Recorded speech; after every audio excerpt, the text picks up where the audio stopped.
आइए आपका तीसरा सेक्शन जियोमॉर्फोलॉजी स्टार्ट कर लेते हैं। हम पहले 2 सेक्शन कर चुके हैं और अगर कुछ ऐसा बचता है तो बाद में अभी और भी टॉपिक उसके अलग से कवर कर लिए जाएंगे।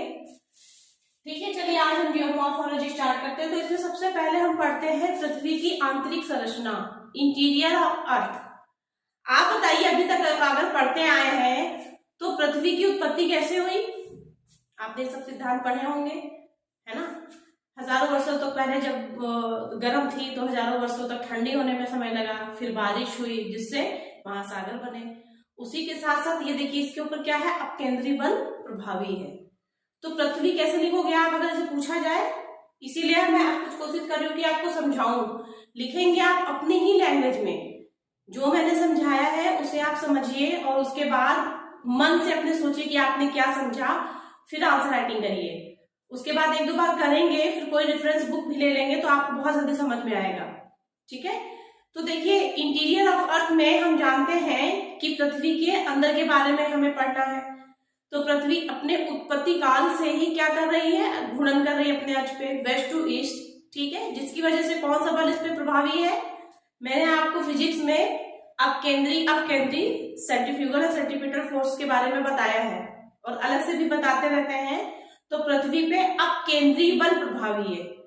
ठीक है, इसकी वजह से क्या होता है, अपकेंद्री बल, जहां देखिए आप अपकेंद्री बल के और भी एग्जाम्पल पढ़े हैं। आपने क्या पढ़ा है, जैसे वॉशिंग मशीन में कपड़ा चल रहा है, आप मक्खन निकाल रहे हैं, तो उसमें क्या होगा, जो हल्की चीजें होंगी वो ऊपर आएंगी और जो भारी चीजें होंगी, मतलब जिसकी डेंसिटी ज्यादा होगी, डेंसिटी ज्यादा मतलब वो भारी, तो वो नीचे रह जाएगी। तो यही चीज अर्थ पे भी है। क्या हुआ, इसके अपकेंद्री बल की वजह से सारी चीजें क्या हुई, जो भी भारी मैटर था, जो डेंसिटी जिसकी ज्यादा थी, वो तो अंदर चले गए, बीच में चले गए, लेकिन ऊपर कौन सा आया, मक्खन हमारा हल्का होता है, ऊपर आया। तो ऐसे ही ऊपर का जो है उसका घनत्व तो कम है। ठीक है, तो इससे क्या हुआ, इससे देखिए अर्थ जो है वो 3 परतों में बट गई। ठीक, ये 3 परत कौन कौन से हैं? सबसे पहला क्या है, आप जिसे क्रस्ट पढ़ते हैं वो है, फिर क्या है, मेंटल है, और फिर क्या है, कोर, जिसे कोर कहते हैं। ये वाला पोर्शन कोर हो गया, जो कि सबसे ज्यादा डेंसर है, सबसे ज्यादा घनत्व उसमें होगा, बढ़ते क्रम में घनत्व, बढ़ते क्रम, और सारी चीजें बढ़ेंगी। क्या क्या बढ़ेगा, ताप, दाब, घनत्व। यहां से आपने दूसरी चीज क्या सीख ली कि ऊपर बढ़ते हुए ये सब कम होगा। सीधी सी बात है, अगर हम यहां से ये वाला एरो ऐसे लगाएं तो इसका मतलब है क्या, घटते क्रम में ताप दाब घनत्व क्या होगा, ऊपर की तरफ कम होगा। तो जैसे जैसे ये वायुमंडल में ऊपर जाते हैं, देखिए पदार्थ कम क्यों होते जाते हैं, यही कारण है। तो यहाँ की डेंसिटी सबसे ज्यादा होगी, यहाँ 3 है तो यहाँ 2 होगी और यहाँ 1 होगी, ऐसे होगा।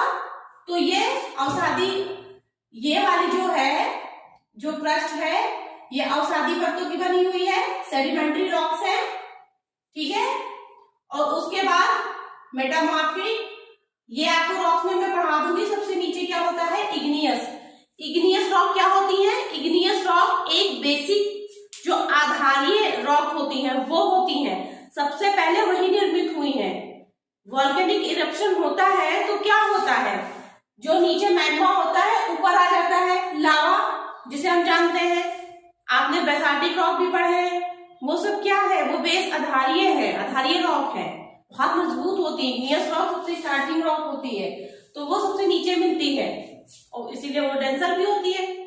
ठीक है, तो आपने ये चीज जान ली कि पृथ्वी अपने उत्पत्ति से ही बल गुणन कर रही है ना, तो उसमें कौन सा बल हावी है, अपकेंद्री सेंट्रीफ्यूगल फोर्स, जिसकी वजह से जो घनत्व ताप दाब है वो केंद्र में सघन होते चले गए, मतलब हैवी मैटर अंदर जाते चले गए तो वो सघन होते चले गए, और ऊपरी परत जो है वहां पे इन कंपैरिजन इसके सारी चीजें कम है।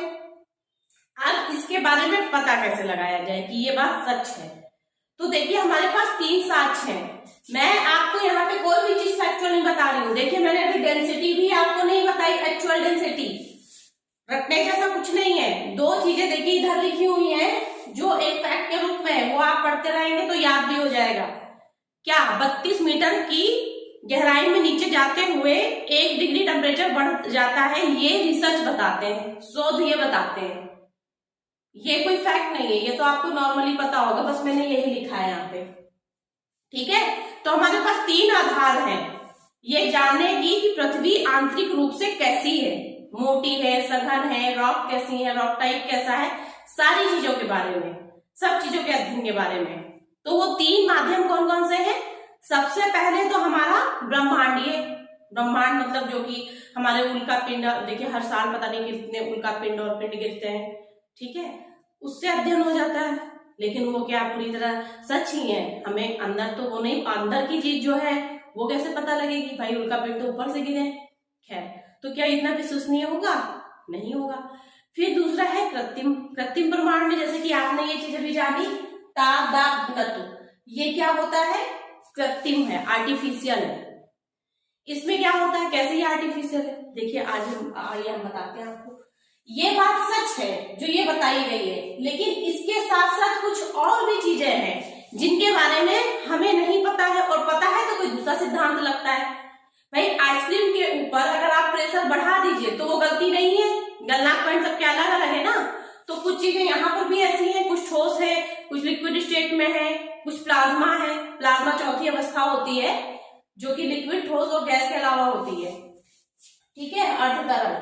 तो कुछ और भी चीजें हो सकती हैं, तो खैर हम उस बात पे नहीं जाते, हम आपको भी कृत्रिम प्रमाण के बारे में बताने जा रहे हैं। देखिए कृत्रिम प्रमाण क्या है? हमारा जो अर्थ का रेडियस है, रेडियस क्या होता है? अगर हम यहां से इसके केंद्र तक जाएंगे, अगर दूरी नापेंगे तो ये क्या है? 6400 किलोमीटर ये है। तो हमें इसका मतलब है यहां से लेके यहां तक के बारे में पता हो, तभी तो हम बताएंगे कि पृथ्वी की आंतरिक संरचना कैसी है। तो ये है कितना? देखिए 6400 किलोमीटर। और हमें ये कृत्रिम प्रमाण के तहत ये पता है कि 32 मीटर की गहराई पर, मतलब मान लीजिए ये 32 मीटर है, यहां तक गहराई पर जाते समय 1 डिग्री टेम्परेचर बढ़ जाता है। देखिए यहां पे भी लिखा हुआ है। तो 1 डिग्री देखिए 32 मीटर पर आप ऐसे निकालिए, एन्युटी मेथड काम आने वाली यहाँ पे। 1 डिग्री टेम्परेचर ताप बढ़ जाता है, तो ये 6400 है ना।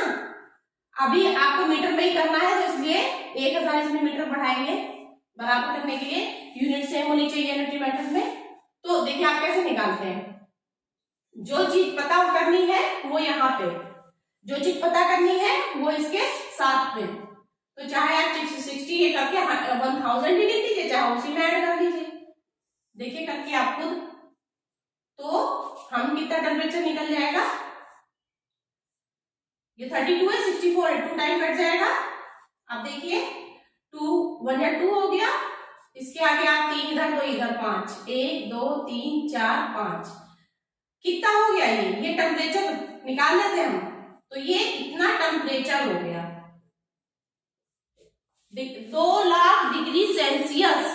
कैन यू इमेजिन कि इतनी डिग्री पे लोहा भी क्या होता है? पिघल जाता है।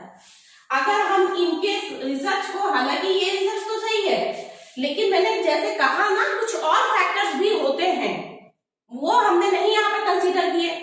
अगर वो कंसीडर कर लेंगे तो हो सकता है, तो वो पता ही नहीं तो हम कंसीडर क्या करेंगे? अर्थ के बारे में भी पता नहीं कितनी खोज होनी बाकी है। ये जरूरी थोड़ी जो अभी तक हुई हो वो लास्ट है, ऐसा नहीं है।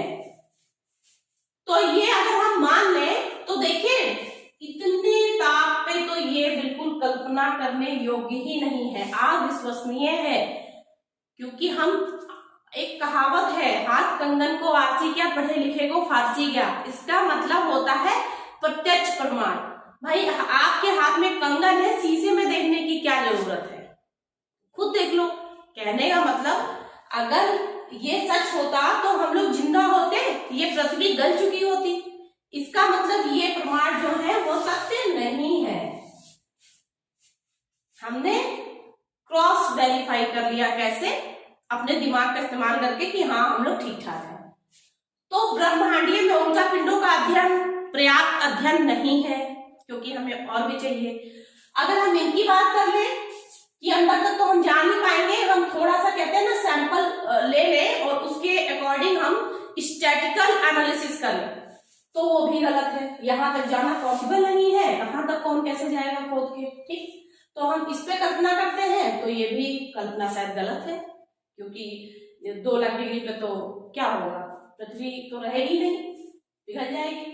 चलिए अब तीसरा वाला क्या आता है, तीसरा जो बेस बचा, आधार बचा, वो है नेचुरल, प्राकृतिक। तो प्राकृतिक में क्या क्या आएगा, देखिए जो ये पृथ्वी है ये इसका केंद्र है, तो लोहा सबसे ज्यादा कहाँ होगा, पृथ्वी में हर चीज है। तो मैंने आपको अभी बताया कि लोहा की डेंसिटी ज्यादा होता है और नहीं समझ में आ रहा है तो भारी होता है, तो भारी चीज अंदर है। तो जो आप चुंबक जैसे देखते हैं ना, लोहे की तरफ करते हैं, ऐसे इसका भी एक है भूचुंबकत्व। तो वो क्या करता है, ऐसे अगर आप डालोगे तो ये इसकी तरफ से चिपक के तो निकलेगा, ऐसे ये देखिए, ऐसे करोगे तो ऐसे चिपक के निकलेगा। तो ये बता रहा है, ये लाइन क्या बता रही है कि यहाँ कुछ ना कुछ तो ऐसा है जिससे ये देखिए अट्रैक्ट हो रही है और ये यहाँ पे मुड़ जा रही है। तो भूचुंबकत्व सेम ऐसे ही पी तरंगे हैं। जब आप सुनामी पढ़ेंगे या पी तरंग, ये सब अलग ही आपको बता देंगे, तरंगों के बारे में मैंने फिजिक्स में थोड़ा सा बताया है। तो ये पी तरंगों की चाल में तुलनात्मक अध्ययन और ये भूचुंबकत्व बताते हैं कि पृथ्वी बीच में ज्यादा संघन है, ज्यादा टेंसर है, ठीक है। उसके बाद वॉल्केनिज्म। वॉल्केनिज्म क्या है, मान लीजिए यहां से कोई भी चीज इरप्ट हुई, बाहर आ गई, फिसर, और उनको तो छोटा सा पार्टिकल चाहिए ना सैंपल के लिए, सर्वे के लिए, तो उससे भी पता चलता है कि बीच में क्या है, डेंसर है। इससे वॉल्केनो इरप्शन से, वॉल्केनिज्म के थ्रू ये भी पता चला। तो ये सब क्या है, ये सब नेचुरल है, नेचुरल एविडेंसेस है ना, प्राकृतिक प्रमाण है। प्रमाण मतलब एविडेंस है। और यहाँ पे ये जो है ये क्या है, आर्टिफिशियल है। तो इन देखिए प्रेशर और टेम्परेचर को आप अच्छे से पढ़ेंगे तो कहीं किसी चीज का कैसे प्रेशर होता है, किसी का टेम्परेचर कैसा है तो उस पर प्रेशर करेंगे, लिक्विड है तो ऐसा होगा, ठोस होगा तो ऐसा होगा। सबके प्रेशर पॉइंट चेंज हो जाते हैं, टेम्परेचर पॉइंट चेंज हो जाते हैं, ठीक है। तो ये क्या है, अविश्वसनीय है, वो मैंने आपको दिखा दिया कैसे। तो ये सारी चीजें बताती है कि जो अर्थ का इंटीरियर है, सिर्फ नेचुरल प्राकृतिक साक्ष्य बताते हैं कि जो अर्थ का इंटीरियर है वो संघन है, डेंसर है, ठीक है। बस इतनी ही बात आपको उसमें लिखनी है और अपने हिसाब से लिखिए। बाद में मैं आंसर राइटिंग के लिए भी एक अलग से आपको क्लासेस बताऊंगी। पहले तो आप इतना करना लिखिए। स्टार्टिंग कैसे करनी है, पूछ लेते हैं पृथ्वी की आर्थिक संरचना के बारे में बताइए, ठीक है, शास्त्र के बारे में बताइए। तो आप क्या लिखेंगे, जैसा कि हमें ये पता है या जैसा कि हम जानते हैं कि पृथ्वी अपने उत्पत्ति काल से ही अपने अक्ष पे घूर्णन कर रही है, जिसकी वजह से उस पर अपकेंद्री बल प्रभावी है। अपकेंद्री बल के कारण पृथ्वी बीच में संघन होती गई, जिसकी वजह से परिधि तक, केंद्र से परिधि तक ताप दाब घनत्व केंद्र में तो अधिक हो गए लेकिन परिधि तक कम होते गए, ठीक। उसके बाद इसकी हमें जानकारी कौन देता है, उसके 3 आधार हैं। एक डाल दीजिए ब्रह्मांडीय, ब्रह्मांड में आपको जो जो समझ में आ रहा है आप लिख सकते हैं। इसके अंदर उल्का पिंडों का अध्ययन करते हैं, हर साल ऐसे गिरते हैं, वैज्ञानिक रिसर्च करते हैं, जो भी आप लिख सकते हैं, ठीक है। दूसरा आप ताप दाब घनत्व की बात करेंगे। ये इतना अप्रासंगिक नहीं है, रेलेवेंट है, लेकिन चूंकि इस पे और भी कई प्रिंसिपल्स है तो हम सबके बारे में नहीं बता सकते, फिर भी हम सर्वे को अब यूज करते हैं, सर्वे के अकॉर्डिंग पता करते हैं।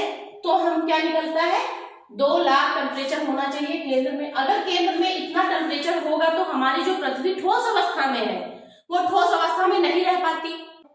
इस तथ्य में कहीं सच्चाई नहीं दिखती इस वाले साक्ष्य में, तो ये अविश्वसनीय है, ठीक है। ये सिर्फ कल्पना पे आधारित है और ये वास्तविकता नहीं हो सकती, क्योंकि हम देख रहे हैं पृथ्वी ठोस अवस्था में। ये हो गया आपका दूसरा। तीसरे में आपको सब कुछ बताना है, वही तीसरा ही एक ऐसा साक्ष्य है जो इंटीरियर के बारे में बता पाया है, और वो है प्राकृतिक साक्ष्य। उसमें आप सब कुछ आराम से लिखिए, भूकंपीय तरंगों के बारे में लिखिए, पी वेव्स के बारे में लिखिए, भूकंप के बारे में लिखिए, वोल्केनिज्म के बारे में लिखिए, जितना चीज आप लिख सकते हैं लिखिए। ठीक है, उसके बाद इसको आप कंक्लूड कर दीजिए। उसमें क्या लिखेंगे कि उपरोक्त से अध्ययन से हमें ये पता चल रहा है और ये दिखलाई भी हमें पड़ रहा है कि कृत्रिम साक्ष्य आप्रासंगिक है और जो भी है वो प्राकृतिक साक्ष्य है। ठीक है, आप इस तरीके से आंसर को खत्म कर सकते हैं। तो ये था क्या, पृथ्वी की आंतरिक संरचना के बारे में। ठीक है, चलिए नेक्स्ट टॉपिक कुछ और लेते हैं। लगातार पढ़ाई करिए और चैनल को सब्सक्राइब करिए। Thank you.